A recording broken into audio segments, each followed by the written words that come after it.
여러분, 안녕하세요. 오늘은 정말 충격적이고 마음 아픈 이야기를 여러분과 나누고자 어렵게 사연을 보내게 되었습니다. 저는 30대 주부로 결혼한 지 6년이 되었고 아이도 한 명 있습니다. 오늘 제가 들려드릴 사연의 주인공은 제가 아닌 우리 시누이입니다. 너무 마음 아픈 얘기이기도 합니다만 저랑 동갑인 우리 시누이는 작년에 갑작스런 사고로 세상을 떠났습니다. 그런데 시누이를 너무나 아끼고 사랑해주던 시매부의 비밀이 시누이가 죽고 나서 밝혀지는 바람에 우리 가족을 뒤흔들어 놓고 말았습니다. 여러분, 믿는 도끼에 발등 찍힌다는 말 아시죠? 그 말을 살면서 직접 경험할 일이 얼마나 있겠습니까마는 저는 그 일을 직접 보고 겪으며 세상에 믿을 놈 정말 없구나 하는 말이 그냥 하는 말이 아닌 걸 알았습니다. 그리고 오늘 저의 사연은 세상 떠난 우리 시누이를 애도하려는 뜻도 있지만 다른 분들에게도 경험을 공유하고자 함이에요. 사람은 겉으로 보이는 모습만으로는 모든 걸 판단할 수 없다는 것을 전하고 싶어서이기도 하고요. 저의 사연을 단순한 가십거리가 아니라 내 가족에게도 일어날 수 있는 일이라고 생각하시고 들어주셨으면 합니다. 저는 제 남편의 동생, 그러니까 제 시누이와는 정말 친한 친구처럼 지내왔어요. 동갑내기이기도 했고 서로 의지하고 가족 이상의 끈끈한 관계를 유지해왔죠. 제가 남편과 연애를 대학 때부터 하다 보니 자연스레 시누이도 결혼 전에 자주 만나게 되었고요. 제가 아는 시누이는 항상 밝고 긍정적인 사람이었습니다. 시누이는 초등학교 교사였는데 성격 자체가 너무나 밝고 명랑하고 남을 배려하는 성향이 강해 집안 사람들이 다들 좋아하겠다 싶은 그런 사람이었어요. 저와도 비슷한 면이 많았고 취향도 같아서 서로 자매처럼 연락도 주고받았어요. 한마디로 결혼하기 전부터 시누이와 친구처럼 지냈습니다. 아무래도 동갑이다 보니 자연스럽게 공통의 관심사도 많았어요. 하지만 동갑임에도 존대를 하면서 서로 존중을 해줬습니다. 남편과 사귀다가 결혼 얘기가 나왔을 때 시누이 역시 결혼할 사람이 있었는데 오빠가 먼저 결혼해야 한다면서 자기 결혼 시기도 미루던 시누였어요. 아가씨도 결혼할 사람 있는데 내가 먼저 가서 괜히 미안하네요. 상황만 괜찮으면 그냥 같은 해에 결혼해도 되지 않을까요? 아니에요. 오빠가 먼저 결혼하는 게 맞죠. 한 해에 자식 2명 다 결혼하는 건 저희 부모님도 무리이고 주변 분들한테도 민폐라고 하셔서요. 그리고 제가 사실 결혼을 좀 천천히 하고 싶거든요. 그러니까 저는 신경 쓰지 마세요. 참, 이제는 새언니라고 불러야 되겠네요? 서로 허물없이 지내고 챙겨주면서도 존중이 있는 관계였달까요? 굳이 남편이 없어도 시누이와 저는 함께 쇼핑을 하거나 카페에 가기도 했고 둘 다 옷을 좋아해서 옷을 고르고 어울리는 스타일을 추천해주는 일도 즐거웠습니다. 또 제가 결혼 준비 한창 시작했을 때는 저를 많이 도와주기도 했어요. 우리 남편이 막눈이라 안목 있는 시누이랑 남편이랑 같이 드레스를 고르기도 했고 심지어 살림 고를 때도 시누이랑 같이 보러 다녔습니다. 결혼식 날 제 가방 순위를 해준 친구가 있었는데 챙길 것이 많다 보니 친구랑 시누이가 둘이 같이 저를 도와주기도 했어요. 그 친구는 제 결혼식에서 부케를 받기도 했는데요. 친구는 결혼 날짜는 정해지지 않았지만 만나는 사람이 있었기에 제 부케를 받았습니다. 저 대학교 1학년 신입생 때 만난 동기이자 절친이었어요. 다들 같은 또래이다 보니까 저의 결혼인 2년이 되어서 결혼 이후에도 종종 시누이와 친구와도 만나기도 했어요. 제 친구는 제가 시누이와 허물없이 지내는 게 참 신기하다고 했습니다. 처음에는 내가 시누이와 친하게 지내는 걸 보며 친구는 조금 의아해 했달까요? 시댁 사람들과 이런 관계를 맺는 게 흔한 일은 아니라면서 말이죠. 하지만 시간이 지나면서 친구도 신우이와 나의 관계를 이해하게 됐습니다. 우리 셋은 종종 함께 어울렸고 신우이와 친구 사이에서도 나름의 우정이 싹트기 시작했어요. 하지만 친구는 나에게 늘 조심스럽게 충고하곤 했습니다. 은경아, 아무리 친해도 시댁은 시댁이라는 거 알지? 네가 신우이랑 좋은 관계 유지하는 건 보기 좋긴 해. 사이 안 좋은 신우 올케지간 수두룩한데 보기 좋은 건 맞지. 근데 그거 알아? 결국 팔은 안으로 굽기 마련이야. 혹시나 해서 말하지만 너 나중에 아무리 신우이랑 관계가 좋다고 해도 절대 남편 욕이나 시어머니 불만 같은 건 말하지 마라. 아유, 내가 남편이랑 시어머니 욕을 아가씨한테 할 일이 뭐가 있겠어. 그럴 일 없어. 네가 보면 알잖아. 우리 다 허물없이 지내는 거. 그리고 신우이가 원체 배려심이 많아서 나 정말 이제까지 서운한 거 하나도 없다 얘. 저는 친구 말이 일리가 있다고 생각하긴 했지만 가족이 된 마당에 서로 무슨 욕은 하고 살겠나 싶어 저렇게 대답하고 남겼습니다. 딱히 불만이 있는 것도 없었고요. 종종 친구가 저런 말을 할 때마다 걱정하지 말라고 넘어가곤 했죠. 저는 원래 집에서 손님을 초대해 노는 것을 좋아합니다. 그래서 자주 친구들과 가족을 집으로 초대하곤 했어요. 당연히 신우이도 종종 오곤 했는데 만날 때마다 자주 결혼할 남자친구도 데려와서 우리와 어울리곤 했습니다. 저에게는 예비 심해부였죠.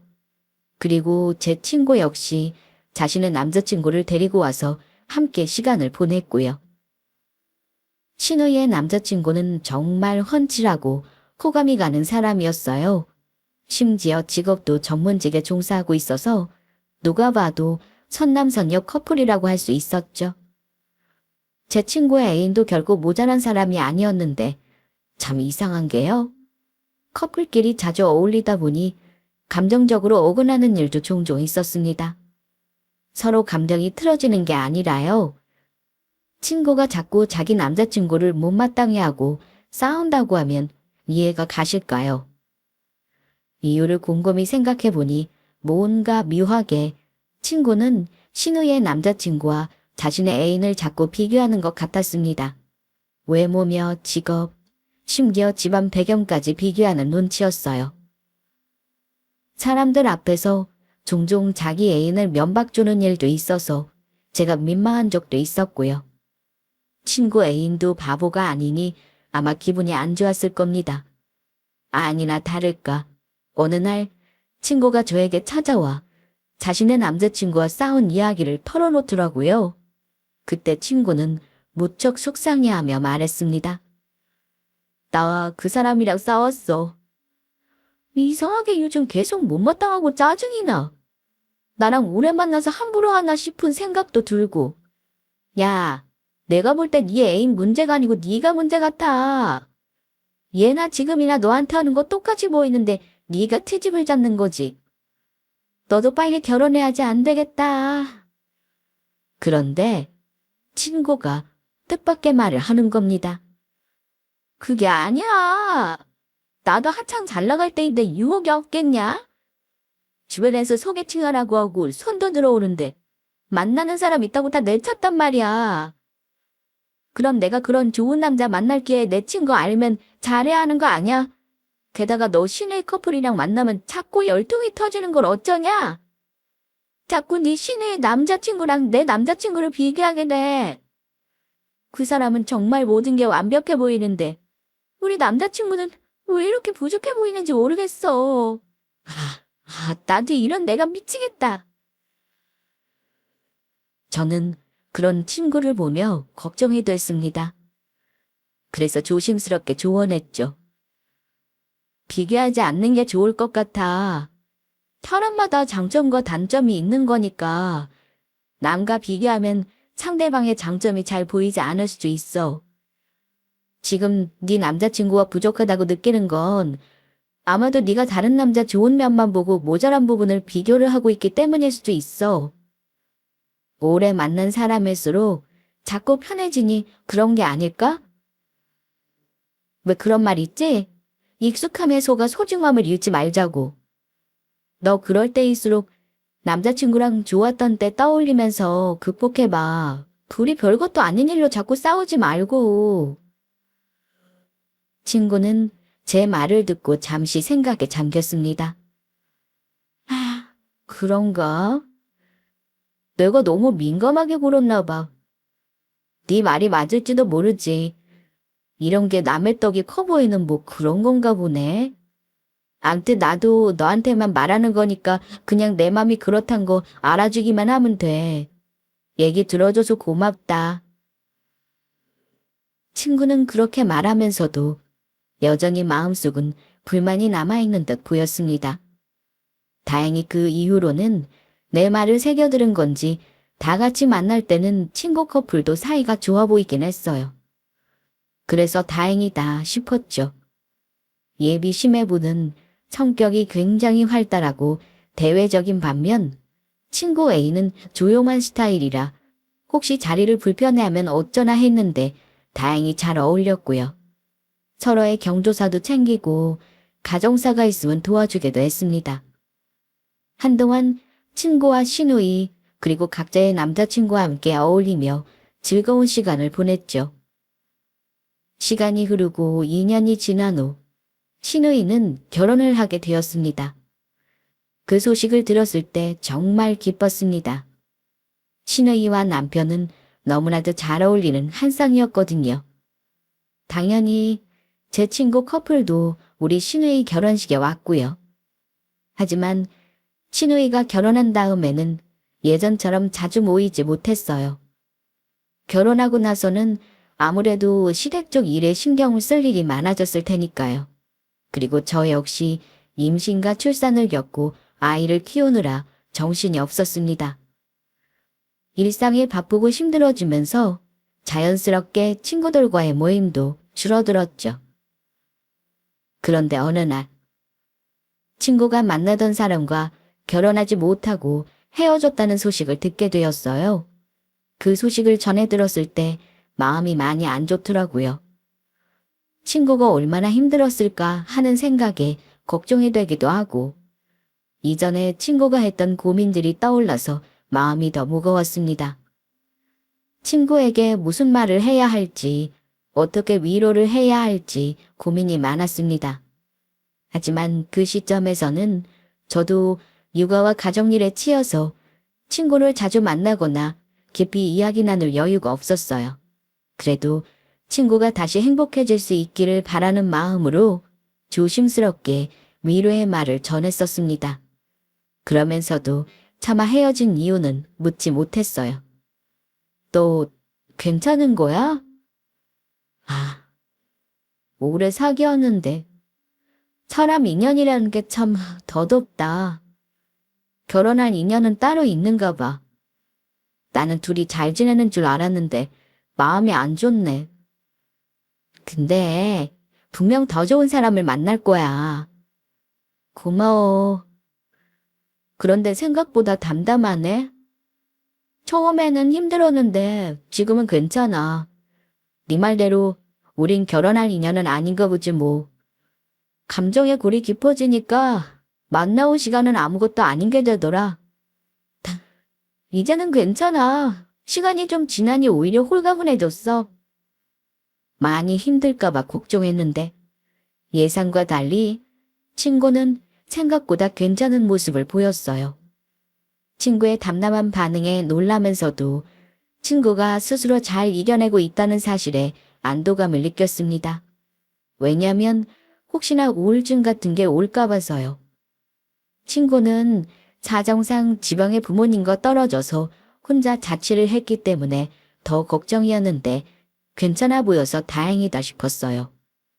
이런 기회로 더 성장하는 게 아니겠냐며 웃는데 친구가 참 대단하구나 싶었죠.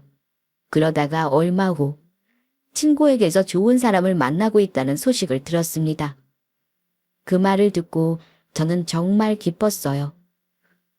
그래서 자연스럽게 친구에게 물었죠. 그래? 정말 다행이다. 그 사람 누구야? 언제 한번 우리도 볼 수 있는 거야? 뭐 하는 사람인데? 궁금하다, 야. 빨리 정식으로 소개하고 우리 모임에 데려와. 내가 언제 한번 초대할게. 하지만 친구는 웃으며 대답했어요. 내가 되면 소개해줄게. 아직 결혼 계획은 없고 그냥 연애만 할 생각이야. 이번엔 좀 천천히 가고 싶어. 그래, 하긴 네 말이 맞다. 우리도 이제 30이 넘었고 누구 쉽게 만날 나이는 아니지? 알았어. 네가 준비되면 언제든지 나한테 소개해줘. 친구의 말에 저는 고개를 끄덕이며 이해했어요. 친구가 차분하게 자신의 속도에 맞춰 관계를 이어가고 있다는 게 느껴졌고 그 모습을 보니 안심이 되었습니다. 오래 만난 사람과 헤어졌으니 이번에는 정말로 자신에게 맞는 좋은 사람을 만났길 바랐죠. 그 후로 예전만큼 자주 모이지는 않았지만 신우이와 저는 가끔씩 우리 집이나 신우이 집에서 번갈아 모임을 가졌습니다. 여전히 즐거운 시간을 보냈지만 한 가지 이상한 점이 있었어요. 제 친구가 만난다는 그 사람을 한 번도 모임에 데려오지 않았다는 거예요. 어느 날 모임에서 우리는 자연스럽게 친구가 만나는 남자 얘기를 꺼냈습니다. 저는 친구가 만난다는 사람이 그렇게 궁금할 수가 없었거든요. 도대체 얼마나 좋은 사람을 만나는 거야? 꽁꽁 숨겨두고 안 보여주는 걸 보니 더 궁금해지네. 다음번 우리 모임 때는 보여주는 거야. 라고 농담 섞인 말투로 물었죠. 신우이도 궁금해하긴 마찬가지였습니다. 그러게, 나도 궁금하다. 숨겨놓고 안 보여주는 거 보니까 아무래도 진짜 우리가 질투할 만큼 멋진 사람인가 봐. 언제 보여줄 거야? 채연이랑 내가 미리 보면 합격인지 아닌지 딱 아는데 빨리 보여줘.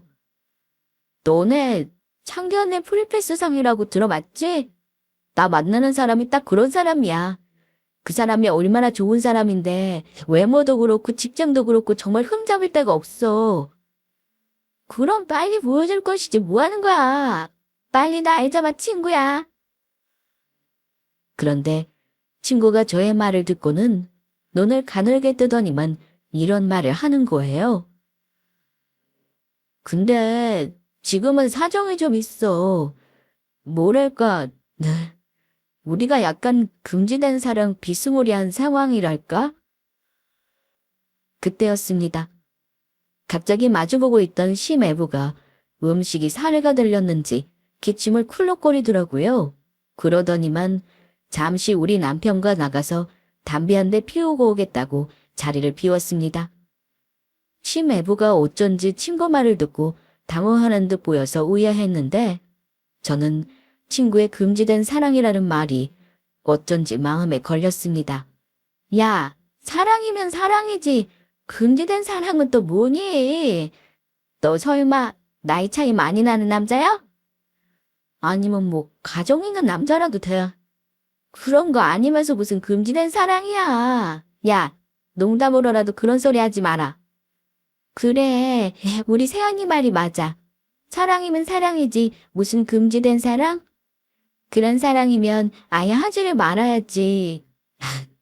안된 조만간 마음에 준비되면 우리한테 빨리 소개해줘. 친구는 알겠다고 하더라고요. 그 뒤로 종종 모임을 하긴 했습니다만 저도 아이가 어려 정신이 없는 데다 신우이는 막 아이를 가지려고 애를 쓰는 상황이라 서로 만나 술 마시는 일은 예전보다 어렵더라고요. 그리고 모임을 해도 기혼자와 미혼 아가씨의 관심사가 다르기도 했습니다. 저와 신우이는 살림 얘기, 음식 얘기, 남편 얘기가 관심사이지만 친구는 다르다 보니 간혹 우리랑 있을 때 소외감을 느끼지 않을까 걱정되기도 했어요. 여전히 만나는 남자를 우리에게 보여줄 생각은 없는 듯 했습니다. 그 모습에 우리는 더 궁금해졌지만 친구가 만족해하는 모습을 보니 나중에 자연스레 소개해줄 날이 오겠지 싶어 그저 웃으며 넘어갔습니다. 그리고 점점 같이 만나는 모임이 불편해지는 순간이 있기도 했습니다. 저와 신우이는 아파트 단지만 다를 뿐 같은 동네에 사는데요. 신우이 사는 아파트가 7억대 아파트예요. 신우이 남편이 해왔느냐 하면 아닙니다. 우리 신우이가 해온 집이에요. 엄연히 말하면 신우이의 명의는 아니고 시부모님이 결혼할 때 신우이 내외 살라고 세입자 내보내고 살게 해주신 집입니다. 그 집이 2배 가까이 오른 거예요. 명의는 나중에 아이 낳으면 신우이 이름으로 해주시겠다고 시부모님이 말씀하셨어요. 어쨌든 우리 시매부는 집 해올 걱정 없이 장가를 잘 든 셈이죠. 그래서 시매부한테 우리 신우이 치켜 세워주는 일이 많았습니다. 매부, 우리 아가씨 덕에 결혼하자마자 돈 번 줄이나 알아요. 매부님은 좋겠어요. 처가에서 집도 해주고 남들 다 부러워하는 직장에 게다가 예쁘고 어린이 얼마나 좋아요? 우리 아가씨한테 잘해야겠어요. 아이고, 그럼요. 우리 집사람 저한테 과분한 사람이고 제가 잘 알죠. 아주 잘하고 있습니다. 하하하하하. 시매부도 성격이 좋아서 제가 우리 아가씨 치켜 세우면 고가워하지 않고 저렇게 장단을 맞춰주곤 했습니다. 뭐 본인도 어디 내놔서 꿀릴 게 없는 사람이니 더 여유가 있었는지도 모르죠. 그런데 꼭 모임에 친구가 있으면 그런 분위기에 초를 치곤 했어요. 이상하게도 친구는 저에게는 그런 모습을 보이지 않았는데 신우이에 대해서는 부러움이 도를 지나치는 듯 했습니다. 처음에는 그저 부러워하는 정도로 생각했지만 시간이 지나면서 그 감정이 질투로 변해가는 게 보이기 시작했어요. 특히 신우이가 최근 집값이 오른 이야기를 했을 때 친구는 눈에 띄게 신경질적인 반응을 보였습니다. 참, 신우이는 운이 좋네. 집값이 이렇게나 올랐다니. 돈 버는 거 참 쉬워. 나는 아직도 내 집 없어서 월세살이 하는데 말이지. 너도 부모 잘 만났으면 시집 갈 때 집도 해주셨을까? 부럽다 부러워. 라고 말하는데 친구 목소리에는 묘한 신경질과 억누르기 힘든 질투가 느껴졌습니다. 가장 충격적인 순간은 신우이가 남편에게서 선물 받은 명품백을 들고 모임에 나왔을 때였습니다.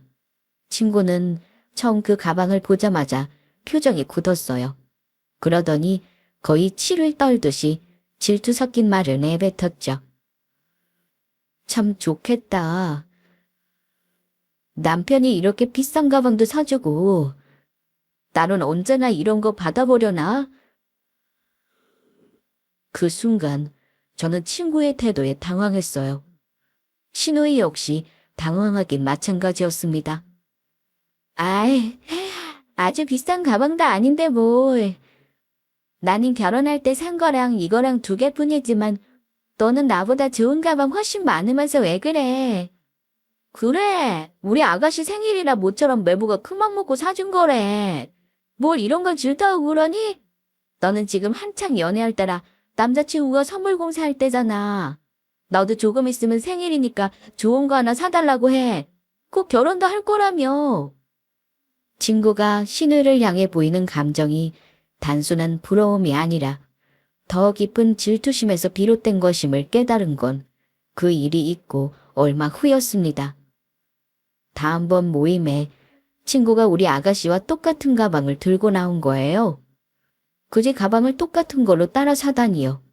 저는 순간 묘한 기분이 들었습니다. 왜 하필 신우이가 산 가방을 똑같이 샀을까 하는 생각이 머릿속을 떠나지 않았어요. 친구의 행동이 단순히 가방이 마음에 들어서 산 것일 수도 있겠지만 그 이상으로 느껴졌습니다. 특히 신우이를 향한 친구의 이전 반응들을 떠올리니 더 의아해졌습니다. 신우이의 가방을 처음 봤을 때 친구가 보였던 질투심이 강하게 기억났기 때문이에요. 그래서 친구가 정말로 그 가방이 좋아서 산 걸까? 아니면 신우이가 자신을 비교하고 싶어졌던 걸까 하는 의문이 들었습니다. 그 심리가 무엇일까 고민하던 중 친구가 신우이를 부러워하고 질투하는 마음에서 신우이와 자신을 같은 선상에 두려는 무의식적인 시도였을지도 모른다는 생각이 들었어요. 혹시 친구가 신우이랑 같은 가방을 들면서 우리 아가씨랑 동등한 위치에 있다는 걸 확인하고 싶은 심리인가 하는 저 스스로 생각해도 황당하고 어처구니 없는 생각까지 하게 되었습니다. 그 이후로도 친구의 행동은 점점 더 이상해 보였습니다. 신우이가 신랑과 함께 여행을 다녀오면 얼마 지나지 않아 친구도 똑같은 장소를 다녀오는가 하면 신우이의 옷 스타일을 따라하는 듯한 모습도 보였어요. 그런 모습들이 반복되면서 친구가 점점 이상해진다는 생각이 들었습니다. 하지만 그때쯤 우리 셋은 예전처럼 자주 만나지는 못하게 되었어요. 저 역시 육아와 가사에 바빴고 신우이도 여러 시댁 일에 자주 불려다니느라 모임에 참석하기 어려웠습니다. 자연스럽게 친구의 남자친구가 누구인지에 대한 궁금증도 점점 사라져 갔습니다. 처음에는 친구의 새로운 연애에 대해 관심이 많았지만 시간이 흐르면서 저도 제 일에 더 집중하게 되었고 친구와의 거리는 조금씩 멀어졌습니다. 그런 상황 속에서 친구가 보여주는 이상한 행동들에 대해 크게 신경을 쓸 겨를이 없었고 그냥 친구가 신우이를 부러워하는 마음이 조금 지나친 것이라고 생각하려 했습니다. 하지만 마음 한구석에서는 여전히 뭔가 찜찜한 기분이 남아 있었어요. 제 아이가 5살이 되면서 저는 아이를 유치원에 보내기 시작했고 육아의 죽음은 한숨 돌리게 되었어요. 그때는 신우이가 결혼 3년차 접어들 무렵이었지만 아직 아이가 없었습니다. 노력은 하는데 남편이 너무 바쁘고 출장이 많은 데다 자꾸 자기를 피한다고 하더라고요. 신우가 저와 동갑이다 보니 아이 때문에 마음이 급해 보였어요. 하지만 제가 볼 때 심해부는 그다지 아이를 가지려는 노력을 하지 않았습니다. 우리 아가씨만 애를 쓰는 것처럼 보여서 가족들 모임 있을 때 심해부에게 은근슬쩍 물어보기도 했어요. 우리 아가씨가 아이를 많이 바라는 것 같던데 매부님도 지금 노력하시는 거 맞죠? 아, 그럼요. 집사람도 그렇고 저도 그렇고 바라고 있어요. 근데 생각만큼 쉽게 안 되는 게 아이 문제네요. 하하하. 제가 좀 바쁘기도 하고요. 출장 갈 일이 많아서 어떤 때는 일주일에 하루만 집에 있을 때도 있네요. 제가 노력해야죠. 아니, 아직 결혼한 지 3년이면 신혼은 신혼이잖아요. 일도 좋지만 우리 아가씨랑도 좋은 시간 많이 가지세요. 나중에 아기 태어나면 부부끼리 시간 가는 게 진짜 힘들답니다.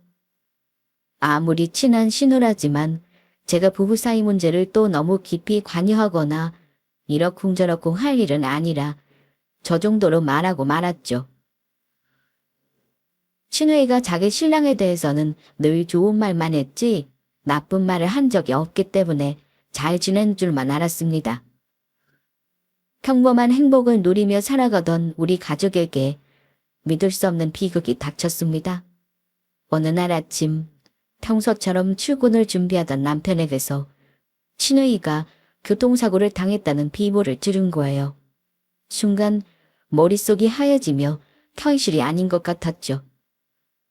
신우이는 근처 학교에 경차로 출퇴근을 했는데 그날 아침에 트럭이 뒤에서 신우이 차를 들이받았다고 하더라고요.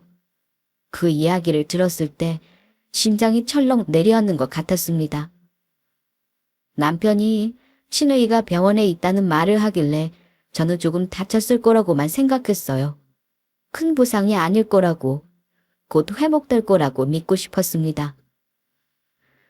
하지만 병원에 도착했을 때 상황은 제가 생각했던 것과 전혀 달랐습니다. 신우이는 이미 심정지 상태로 병원에 도착했고 외상도 심해서 저는 신우이를 보지도 못했습니다. 시어머니도 차마 신우이를 보지 못했고 남편과 시아버님이 신우의 마지막 모습을 확인했어요. 남편이 오열하는 거 보고 뭔가 현실 같지 않더라고요. 온 가족이 그야말로 충격과 패닉에 휩싸여 있었어요. 그런데 간신히 정신줄을 붙잡고 보니 시매부의 모습이 보이지 않더라고요. 여보, 근데 우리 아가씨 신랑 왜 아직 안 오는 거야? 연락은 된 거야? 그게 글쎄 하필 지방 출장 중이라지 뭐야. 연락했으니 아마 올라오고 있을 거야. 대체 이런 일이 왜 내 동생한테 생긴 건지. 미치겠다 정말. 우리 남편도 동생에게 닥친 불행을 믿지 못했고 거의 제정신이 아니었습니다. 온 가족이 모두 오열하며 경황 없이 빈소를 차리게 되었어요. 장례식장을 마련하고 상조회를 부르는데 너무나 마음이 아팠습니다. 신우이가 직장에서 회비를 넣고 있던 상조회를 본인 상에 쏠 줄 알았겠습니까? 그 상황이 너무나 비극적이었어요. 급하게 차린 신우이의 빈소에는 슬픔이 가득했습니다. 찾아오는 사람들마다 신우이의 갑작스런 죽음을 믿을 수 없다는 듯 깊은 비통에 빠져 있었습니다. 생전에 신우이를 알고 지내던 직장 동료들도 빈소를 찾아와 흐느끼며 우리 신우이의 따뜻하고 성실했던 모습을 회상하며 마음 아파했어요. 시매부는 급하게 지방에서 올라와 빈소에 도착하자마자 신우이의 영정 앞에서 무너져 내렸습니다. 당신이 어쩌다 나를 두고 이렇게 갑자기 떠나버릴 수 있냐? 말도 안 돼. 아니지 여보. 얼른 일어나서 나한테 웃어줘. 저리 외치며 장례식장에서 오열하는 그의 모습은 보는 이들의 가슴을 더욱 아프게 만들었습니다. 가족들은 시매부가 통곡하는 모습을 지켜보며 같이 지켜보는 사람들도 함께 울음을 터뜨렸습니다. 어떻게든 시매부를 위로하려 했지만 그 깊은 절망 앞에서 우리는 아무 말도 할 수 없었어요. 시매부는 자기 아내의 죽음이 현실이 아니라는 것을 받아들이고 싶지 않다는 생각뿐이었습니다.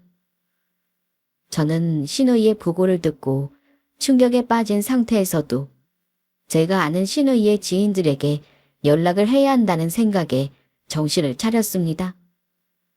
신우이의 안타까운 소식을 알리며 가까웠던 사람들에게 하나하나 전화를 걸었어요. 물론 제 친구에게도 이 소식을 전했습니다. 친구도 이 소식을 듣고 나서 크게 충격을 받은 듯 했어요. 전화기 너머로 친구의 목소리가 떨리는 게 느껴졌습니다. 정말 사고로 죽은 게 맞아? 어떻게 이런 일이? 친구는 몇 번이고 사실 확인하듯 신우이의 사고에 대해 물었습니다. 그럴 때마다 저는 힘겹게 사실을 전해야 했고 친구도 그 소식을 받아들이는 게 쉽지 않은 듯 했습니다. 잠시 후 친구는 눈물을 참는 듯한 목소리로 말했습니다. 장례식장으로 바로 갈게. 근데 내가 지금 가까운 곳이 아니라서 아마 시간이 좀 걸릴 것 같아.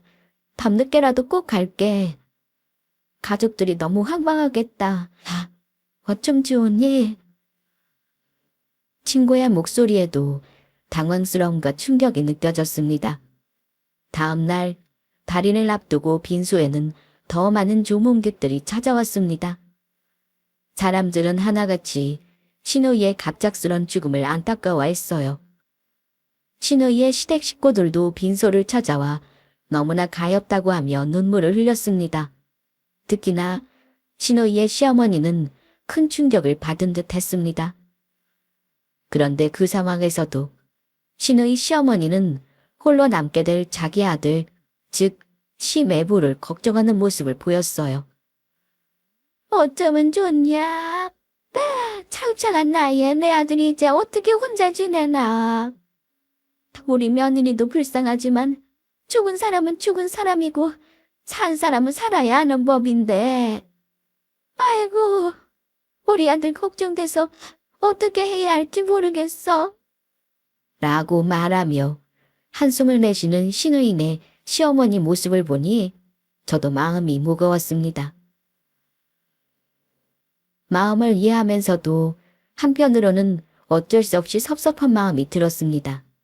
지금은 모두가 우리 신우이의 죽음을 애도하고 떠나보내야 할 때인데 어머니의 걱정이 신우이보다는 남은 가족에게로 향하는 것 같아 복잡한 감정이 들었어요.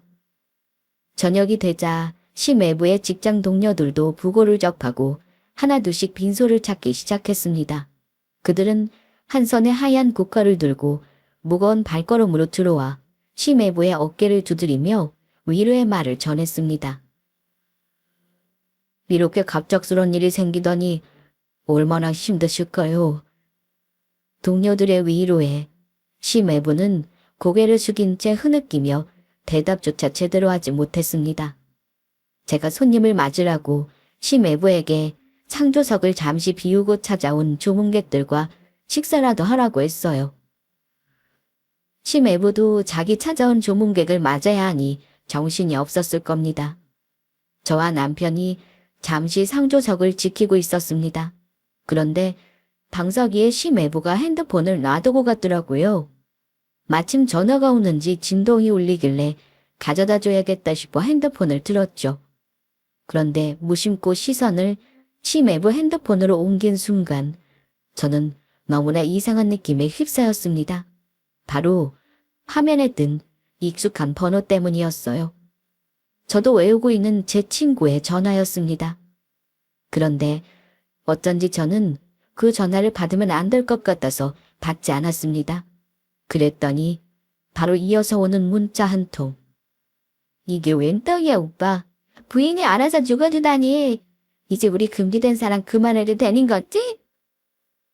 그 문자를 보낸 사람은 다름 아닌 그동안 우리 모임에서 함께 어울리던 제 친구였습니다. 한순간에 머릿속이 새하얘지고 심장이 두 배는 빨리 뛰기 시작했습니다. 믿기지 않는 일이 벌어진 것이 분명했습니다. 제가 알고 지내던 친구가 신우이의 죽음을 이렇게 표현하다니, 그것도 시 외부와 이런 관계를 맺고 있었다니 도저히 믿을 수가 없었습니다.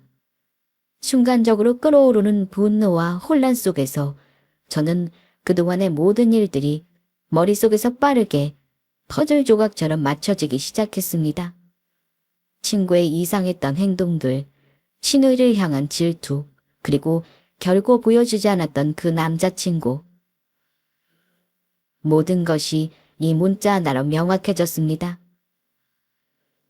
시 외부를 바라보니 여전히 슬픔에 잠긴 얼굴이었는데 그 모습이 어찌나 가증스러워 보이던지요.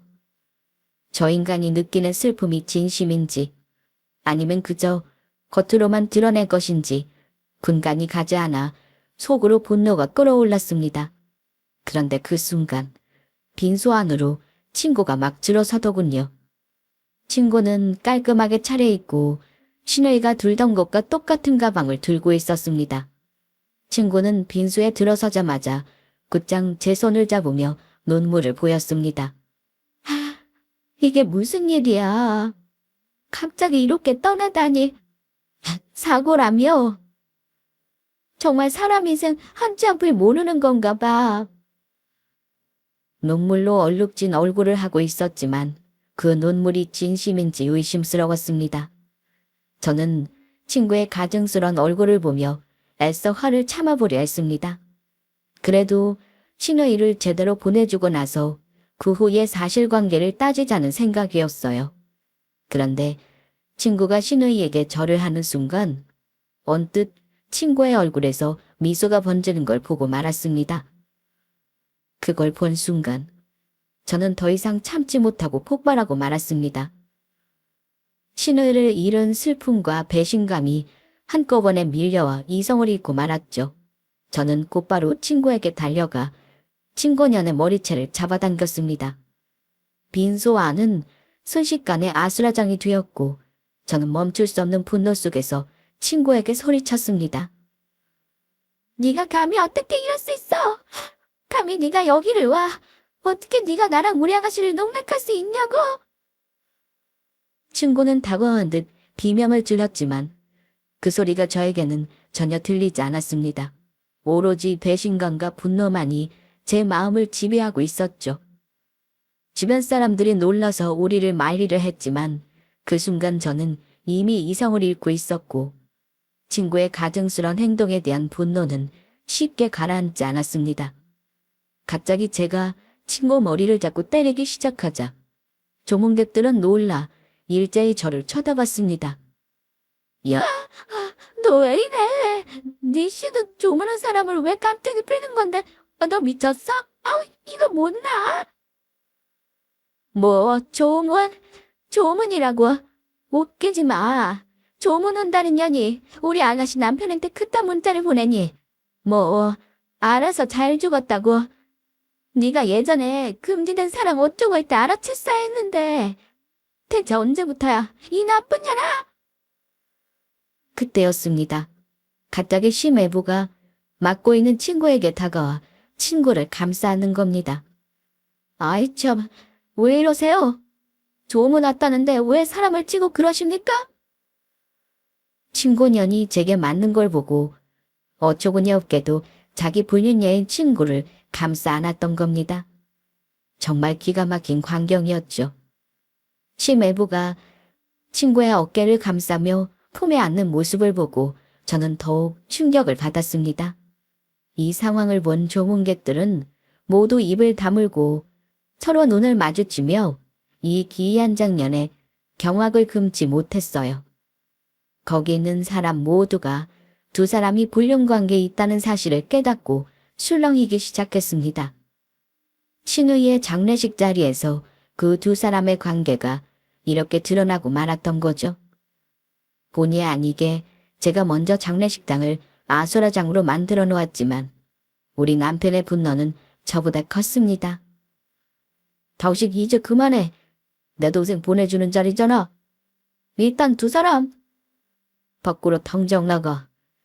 매제, 자네 지금 이 상황에 대해 똑바로 설명해야 할 거야.